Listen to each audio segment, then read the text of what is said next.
Ήχος τέταρτος, νούμερο 7/1, ως γενναίων εν μάρτυσιν.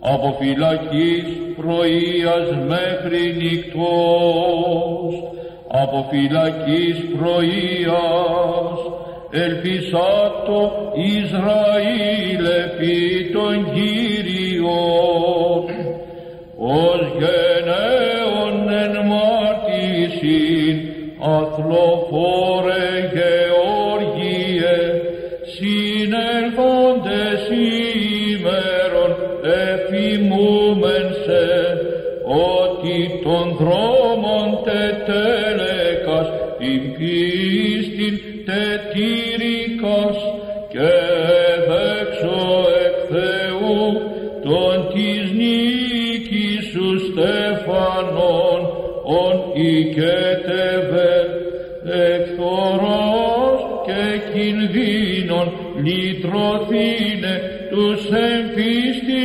εκτελούντας την αησέβαστον μνήμη.